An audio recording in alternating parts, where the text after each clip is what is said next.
Ka thënë Kurani, o ju njerëz, friksojeni të madhe ju Zot, sepse dridhja pra katastrofës së përgjithshme është një lahtëri e madhe. Tërmeti i madh i kiametit universal.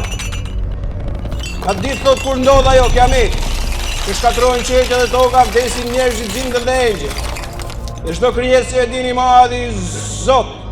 Ka thënë friksoni asaj dite, sepse katastrofa dhe tërmeti i asaj atij çasti është një lahtëri e madhe. Çdo nën që e ka afër fëmin dhe po jep qumshin e saj, do ta harroj atë, dhe çdo shtatzën do ta hedhë para kohë barrën e vet. Do t'i shohësh në atë çast në tërmetin e madh të kiametit njerëzit të dheur, por nuk janë dheur, por dënimi i Zotit po vjen ashpër. Është interesante që tërmeti ka lidhje me pikat qendrore të arsyetimit dhe sqarimit islam. Një njeri thotë është duke ngrënë ushqimin e çon deri afër gojës tij, nuk e han atë. Dhe një njeri është nisur për në tregë për të blerë një rrobë, nuk kthehet më në shtëpinë e tij. Kjo është çasti kur ndodh kiameti që ne po flasim. Dhe çdo nën që e ka duke i dhënë qumshin e saj fëmisë dhe harron, nuk ja jep më. Dhe çdo femër që është shtatzon e hedh para nga frika e madhe barrën e vet. I shikon njerëzit do si dheur, nuk janë dheur, por dënimi i madh i Zotit është një lahtari e madhe për ato që po e përjetojnë kiametin në atë çast, kiametin universal po flasim. Para kësaj besimtarëve dhe besimtarëve muslimanë dhe muslimanë i madh i Zotit ja ka marrë shpirtin mos ta përjetojnë. Njerëzit më të këqij të historisë botërore e përjetojnë kiametin.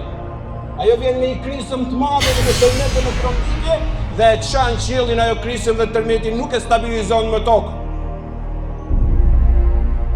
ونفخ في الصور فصعق من في السماوات ومن في الارض الا من شاء الله. Dhe i fryhet suri dhe shkatrohet dhe vdes çdo gjë që në qiell dhe në tokë dhe bëhet pluhur çdo gjë.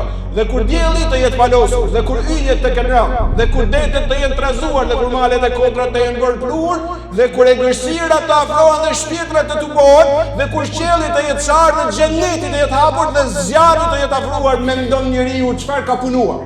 Kurani e thotë këtë. Dhe i madhi Zot e vdes çdo gjë nga krijesat.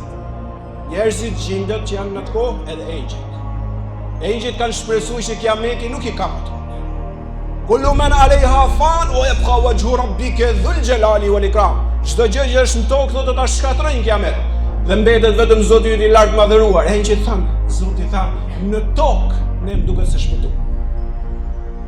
Kur tha dhe kur dielli të jetë palosur dhe kur yjet të kenë rënë, dhe kur detet të jenë përflakur, dhe kur varret të jenë qarë, dhe kur kafshët të jenë afruar, dhe kur shpirtrat të jenë tubuar, dhe kur xheneti të jetë afruar, dhe kur zjarri të jetë ndezur, dhe kur qielli të jetë flakruar. Thamë, duket se kiameti afrohet dhe për nesër që ka universal. Derisa Allahu mandoshem thanë Kur'an, kullu shay'in halikun ila wajhu. Thanë, çdo gjë do ta shkatrojnë kiamet, vetëm unë do mbes. Thanë engjëjt dhe ne do vdesim. Dhe dridhja e madhe nuk është I tërmeti që I përjetuar ne. Ai s'ka të ndalur më. Ai e shkatron dhe e bën pluhur çdo gjë. Edhe mbetet Allahu mëndueshëm I qofshim atij fal. Xhebrail Emini, edhe engjëlli I vdekjes, që I ka marrë shpirtrat gjithë krijesave. E thret I madhi Zot Xhebraili I thot, më thuaj Xhebrail, kush mbeti më? Tha I madhi Zot ti që s'vdes kur, engjëlli që merr shpirtrat dhe unë. Tha ti duhet vdesësh tashmë, edhe ti. Pjesa më e madhe pothuajse Allahu gjithë me shah. Dhe engjëlli I vdekjes ja merr shpirtin Xhebrail Eminit, besnikut të madh, kryengjëllit, të fuqishëm, të fortë. E thret engjëllin e vdekjes në praninë audiencën e tij të madhe hyjnore, tha, kush mbeti më? Tha asnjë I madhi Zot, çdo gjë pluhur është. Tha ti që s'vdes kur dhe unë I dopti nga krijesat e tuaja. Tha merrja shpirtin vetes. Dhe engjëlli I vdekjes ja merr shpirtin vetes dhe thot, ta kisha ditë që është ka qeran, do t'ja merrshe besimtarëve dhe besimtarëve më lehtë. Pasi dhe I vdes, I madhi Zot është me Kur'an, thot limanil mulkul yawm. Tha kujt I takon shëndimi suprem sot? S'ka përgjigje çdo gjë hesht. Herën e dytë limanil mulkul yawm, shëndimi sot kujt I takon? S'ka përgjigje. Thot kujt I takon shëndimi sot? Ejnel muluk wa abnaul muluk. Tha ku janë mbretërit dhe bijtë e tyre? Ejnel gjebabire wa abnaul gjebabire. Tha ku janë diktatorët dhe bijtë e tyre? Ku janë shtetet dhe fuqitë e tyre? Ku janë prisit dhe bijtë e tyre? Asnjë s'përgjigje. Thot ku janë malet, ku janë kodrat, ku janë yjet, ku është qielli? ku është deti, ku është toka, ku janë njerëzit, ku janë gjindet, ku janë engjit, ku janë mëkatet, ku janë zullumet, ku janë padrejtësit, kush mund përgjigje? Limenil mulkul jo, kujt i takon sundimi suprem, cilin besojmë ne që kemi arë në xhami? Ti adhuron në i zot nga njerëzit, apo adhuron sundusin e ma suprem? Jo, unë adhuroj sundusin e qeve të tokës, halal të qofë, se jenë rrugën e drejtë. Adhuron atë që s'vdes kur, se adhurimi njerëzit janë njerëz vdekshëm si kuna jote. I takon Zotit gjithësisë, një që mbizotron gjithçka, lumë për atë që e beson te Zoti dhe ecë rrugën e tij derisa të vdes. Është e pandashme tërmeti i pandalshëm. Pasi i sheshon i madhi Zoti i jep urdhër Israfilit për të frysurit. Prap kur fryhet suri për të ringjallë njerëzimi, ka thonë: "Idha zulziletil ardu zilzalaha", kur të dridhet toka mos maj stabilitet për asnjë çast. "Wa akhrajatil ardu athqalaha", dhe i nxjerr toka ato që kishin vdekur. "Wa qala al insanu ma laha", do thotë besimtari, ç'ndodhi për atashme. Ja u me idhin të hadithu e khbara në ditë toka i shpalos regjistrimet dhe incizimet e veta se Zoti e ka frymësuar atë. Edhe ringjallja bëhet nëpërmjet një tërmeti të madh. Njerëzve nuk i stabilizohet qëndrimin të kaq bukur, kaq këndshëm, kaq mirë sa ne jetojmë këtë tokë të qetë. Dhe me shpirt e them që tërmeti është një sinjal për mira e mira net. Për mira e mira ditë që jetum qeta dhe s'thamë faleminderit Zot që ma mundsove këtë.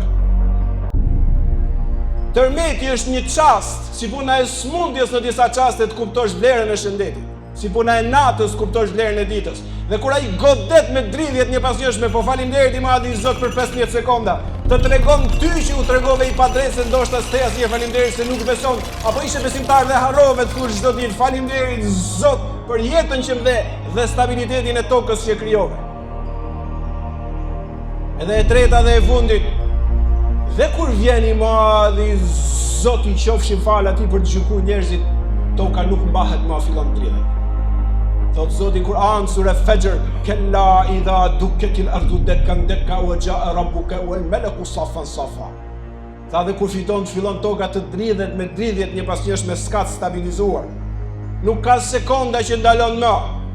Ajo fillon i frikson njerëzit duke u dridh, wa jaa rabbuka wal malaku saffan saffa. Thot vetë vjen sunduesi madh suprem i universit për të gjykuar njerëzimin, atë që tha në vaz, që ai s'ia kalon drejtsinë absolute dhe gjykimin absolut vetë se qenies tij, ai i cili një gjethë nuk vjen nga pema vetë se me lejen e tij, ai nuk mund t'ia lejë drejtsinë absolute dhe gjykimin absolut vetëm se qenies tij. Dhe ky është shasti që kur vjen i madhi Zot, thot në sure tjetër: "Wa ashraqatil ardu bi nuri rabbiha", dhe ndriçohet toka me nurin dhe dritën e madh Zotit gjithësisë, dhe shpalosen librat e veprave të njerëzve, dhe vijnë profetët dhe dëshmitarët dhe gjykohet datit me drejtësi, dhe askujt nuk i bëhet pa drejtësi. Kur po zbret i madhi Zot, thot, engjëjt me miliarda në skajet e qeve për nga respekti, njerëzit mbesin të hutuar dhe toka vazhdon dridhet dhe sunduesi suprem vjen për të gjykuar. Allahu Gjelle Shanu e Gjelle Gjelal, sunduesi suprem i këtij universi. Gjia jo me i thim bi Jahannam, në ditë shfaqet xhenemi kur vjen Zoti gjithësisë.